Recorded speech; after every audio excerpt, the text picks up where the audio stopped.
মৰমৰ ছাত্ৰ ছাত্ৰীসকল তোমালোক সকলোকে আমাৰ এই চেনেলটোলৈ পুনৰবাৰ স্বাগতম জনাইছোঁ। বহুকেইজন ছাত্ৰ ছাত্ৰী সুধি আছিলে যে ছাৰ 2023 চনৰ যিখন NIMS এক্সামৰ স্কলাষ্টিক এপ্টিটিউড টেষ্টৰ কুৱেশ্যন পেপাৰ আছিলে ইয়াৰে আনচাৰখিনি আমাক কৰি দিব লাগে। গতিকে চেষ্টা কৰিছোঁ তোমালোক আনচাৰখিনি কৰি দিবলৈ। তোমালোকে ভিডিঅ'টো মনোযোগেৰে শেষলৈকে চাই থাকা। ইয়াৰ পৰা বহুকেইটা কুৱেশ্যন তোমালোকৰ পৰীক্ষাত কমনো আহিব। এতিয়া চাওঁ আহা প্ৰথম প্ৰশ্নটো 1 নম্বৰ প্ৰশ্নটো আছিল who is known as the father of the Indian Constitution অৰ্থাৎ ভাৰতীয় সংবিধানৰ পিতৃ বুলি কাক জনা যায়। অপশ্যন চোৱা এ আছিলে বাবা সাহেব ডক্টৰ আম্বেদকাৰ, অপশ্যন বি আছিলে Pandit Jawaharlal Nehru, option C doctor Rajendra Prasad, option number D Mahatma Gandhi. ইকুৱেশ্যনটিৰ কাৰেক্ট যিটো আনচাৰ সেয়া হৈছে অপশ্যন নম্বৰ এ। ভাৰতীয় সংবিধানৰ পিতৃ বুলি আমি ডক্টৰ বাবা সাহেব আম্বেদকাৰক জানো। গতিকে অপশ্যন এইটো হ'ব এই প্ৰশ্নটোৰ শুদ্ধ উত্তৰ। এতিয়া চাওঁ আহা আমি প্ৰশ্ন নম্বৰ 2। প্ৰশ্নটো আছিলে যে which of the following statement is not correct অৰ্থাৎ তলৰ কোনটো উক্তি শুদ্ধ নহয়। অপশ্যন এ দিছিলে a constitution is a set of rules and principles সংবিধান হৈছে কিছুমান নিয়ম আৰু নীতিৰ সমষ্টি। বি নম্বৰত আছিল constitution defines the nature of political system in a country সংবিধানে এখন দেশৰ ৰাজনৈতিক ব্যৱস্থাৰ স্বৰূপ নিৰ্ধাৰণ কৰে। চি নম্বৰত আছিল কনষ্টিটিউশ্যন প্ৰটেক্টছ ইটছ চিটিজেন সংবিধানে নিজৰ নাগৰিকক সুৰক্ষা দিয়ে। ডি নম্বৰত আছিল constitution is always A written document সংবিধান সদায় লিখিত ৰূপত থাকে। আমাক সুধিছে যে ইয়াৰে কোনটো উক্তি শুদ্ধ নহয়। প্ৰথম যিটো আছিল যে সংবিধান হৈছে কিছুমান নিয়ম আৰু নীতিৰ সমষ্টি এইটো উক্তি শুদ্ধ হয়নে। বি নম্বৰত দিছিল সংবিধান এখনে দেশৰ ৰাজনৈতিক ব্যৱস্থাৰ স্বৰূপ নিৰ্ধাৰণ কৰে এইটোও শুদ্ধ হয়নে, এইটো ষ্টেটমেণ্টো শুদ্ধ। চি নম্বৰ আছিল কনষ্টিটিউশ্যন প্ৰটেক্টছ ইটছ চিটিজেন সংবিধানে নিজৰ নাগৰিকক সুৰক্ষা দিয়ে এইটো শুদ্ধ। দুই নম্বৰ আছিল সংবিধান সদায় লিখিত ৰূপত থাকে এইটো অশুদ্ধ। কিহৰ কাৰণে এইটো শুদ্ধ? কাৰণ অলিখিত সংবিধানো আছে, যেনে ইংলেণ্ডৰ যিখন সংবিধান আছিল এখন কি সংবিধান? অলিখিত সংবিধান। গতিকে যিহেতু আমাক সুধিছিল যে তলৰ কোনটো উক্তি শুদ্ধ নহয়, গতিকে অপশ্যন ডিটো শুদ্ধ নহয়। এইটোৱে হ'ব এই কুৱেশ্যনটিৰ কাৰেক্ট আনচাৰ। আশা কৰিছোঁ ধুনীয়াকৈ তোমালোকে বুজি পালা। ইয়াৰে কুৱেশ্যন পেপাৰসমূহৰ লগতে সম্পূৰ্ণ আনচাৰবোৰ তোমালোকে আমাৰ অনলাইন ক্লাছত পাবা। যিসকল ছাত্ৰ ছাত্ৰীয়ে অনলাইন ক্লাছত জইন কৰিব বিচৰা এতিয়া ডেছক্ৰিপশ্যনত দিয়া লিংকত ক্লিক কৰি আমাৰ এপটো ডাউনলোড কৰা অথবা কমেণ্ট ছেকশ্যনত আমাৰ হোৱাটছএপ নম্বৰ দিয়া আছে, হোৱাটছএপতো তোমালোকে ইয়াৰ বিষয়ে আমাক মেছেজ কৰি সুধিব পাৰিবা। মাত্ৰ 299 টকাত তোমালোকে 1 বছৰৰ কাৰণে অনলাইন ক্লাছ কৰিব পাৰিবা। ঠিক আছে, এতিয়া চাওঁ আহা আমি প্ৰশ্ন নম্বৰ 3। প্ৰশ্নটো আছিল ফেডাৰেলিজম ৰেফাৰ্ছ টু অৰ্থাৎ যুক্তৰাষ্ট্ৰীয় ব্যৱস্থাই দেশক সূচায়।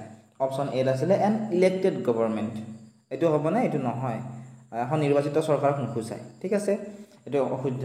বি নম্বৰ আছিল existence of executive and judiciary অৰ্থাৎ কাৰ্যপালিকা আৰু ন্যায়পালিকাৰ অস্তিত্বক সূচায় এইটো অশুদ্ধ হ'ব, এইটো অশুদ্ধ। ঠিক আছে, ডি নম্বৰ আছিল এক্সিষ্টেঞ্চ অফ পাৰ্লিয়ামেণ্ট সংসদৰ অস্তিত্ব এইটো অশুদ্ধ। আমাক সুধিছিল যে যুক্তৰাষ্ট্ৰীয় ব্যৱস্থাই দেশক সূচায়, কিহক সূচায়? যে এখন দেশত একাধিক স্তৰৰ চৰকাৰক যুক্তৰাষ্ট্ৰীয় ব্যৱস্থাই সূচায়। গতিকে এই কুৱেশ্যনটিৰ option number C correct answer হ'ব। মৰমৰ ছাত্ৰ ছাত্ৰীসকল এতিয়া তোমালোকে চোৱা প্ৰশ্ন নম্বৰ 4। প্ৰশ্নটো আছিল which of the following statement is correct অৰ্থাৎ তলৰ কোনটো উক্তি শুদ্ধ। এই নম্বৰ আছিল secularism is promotion of one religion by the state ধৰ্ম নিৰপেক্ষতা হৈছে ৰাষ্ট্ৰই কোনো এটা ধৰ্মৰ পৃষ্ঠপোষকতা কৰা।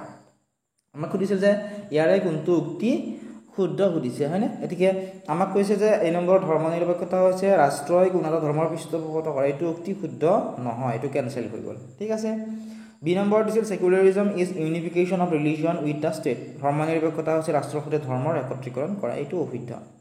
ডি নম্বৰত আছিল secularism is right to freedom of religion ধৰ্ম নিৰপেক্ষতা হৈছে ধৰ্মীয় স্বাধীনতাৰ অধিকাৰ এইটো অশুদ্ধ।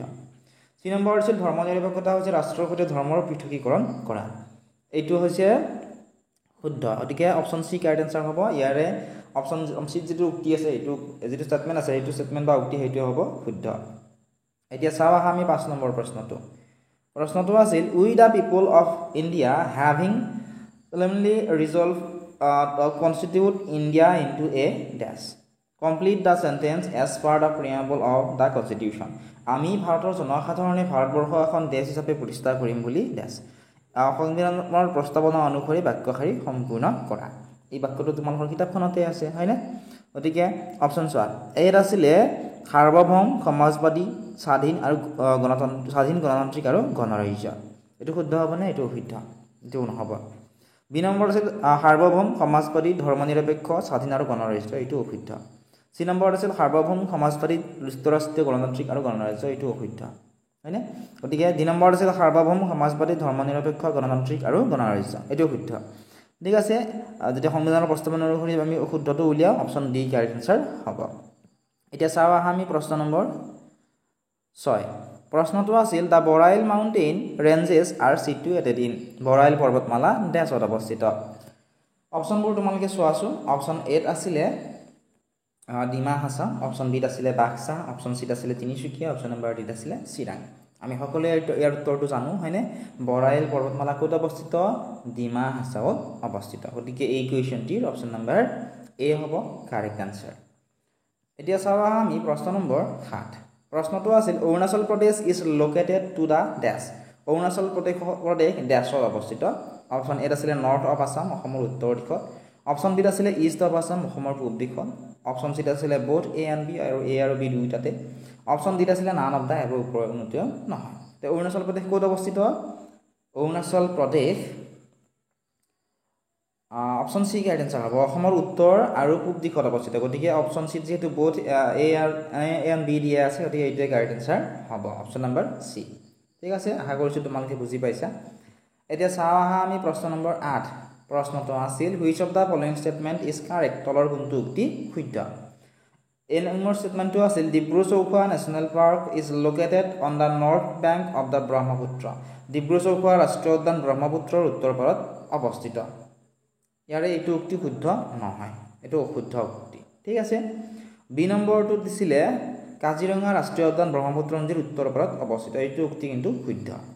চি নম্বৰত দিছিল Laokhowa wild life century is located on the north bank of the Brahmaputra, Laokhowa বন্যপ্ৰাণী অভয়াৰণ্য ব্ৰহ্মপুত্ৰৰ উত্তৰ পাৰত অৱস্থিত। গতিকে চি নম্বৰটো কি হ'ব? ইয়াৰে অশুদ্ধ হ'ব, এইটো শুদ্ধ নহয়। ডি নম্বৰত দিয়া আছিল both A and B are correct, A আৰু বি দুয়োটাই শুদ্ধ, এইটো অশুদ্ধ। ইয়াৰ শুদ্ধ কোনটো হ'ব? প্ৰশ্ন নম্বৰ 8ৰ অপশ্যন নম্বৰ বি, কাজিৰঙা ৰাষ্ট্ৰীয় উদ্যানখন ব্ৰহ্মপুত্ৰ নদীৰ দক্ষিণ পাৰত অৱস্থিত, এইটো উক্তিয়ে হৈছে ইয়াৰে শুদ্ধ উক্তি। এতিয়া চাওঁ আহা আমি প্ৰশ্ন নম্বৰ 9। প্ৰশ্নটি আছিল বৰাক ৰিভাৰ অৰিজিনেটছ ইন দ্য ডেছ, বৰাক নদীৰ উৎপত্তি হৈছে ডেছত। এ নম্বৰত আছিল বৰ্ডাৰ এৰিয়া অফ নাগালেণ্ড, নাগালেণ্ডৰ সীমান্ত অঞ্চলত। অপশ্যন বিত আছিলে বৰ্ডাৰ এৰিয়া অফ মণিপুৰ, মণিপুৰৰ সীমান্ত অঞ্চলত। অপশ্যন চিত আছিলে border area of Arunachal Pradesh, Arunachal প্ৰদেশৰ সীমান্ত অঞ্চলত। অপশ্যন ডিত আছিলে বোথ এ এণ্ড বি, এ আৰু বি দুয়োটাতে। বৰাক নদীৰ উৎপত্তি ক'ত হৈছে সুধিছে নহয়, তো প্ৰশ্ন নম্বৰ 9ৰ কাৰেক্ট যিটো আনচাৰ সেয়া হ'ব অপশ্যন নম্বৰ ডি, বৰাক নদীৰ উৎপত্তি হৈছে নাগালেণ্ডৰ সীমান্ত অঞ্চলৰ লগতে মণিপুৰৰ সীমান্ত অঞ্চলত। গতিকে প্ৰশ্ন নম্বৰ 9ৰ কাৰেক্ট যিটো আনচাৰ সেয়া হ'ব অপশ্যন নম্বৰ ডি। আশা কৰিছোঁ তোমালোকে ধুনীয়াকৈ বুজি পাইছা। নেক্সট প্ৰশ্নটো তোমালোকে চোৱা, প্ৰশ্ন number 10। Which of the following statement is correct, তলৰ কোনটো উক্তি শুদ্ধ সুধিছে?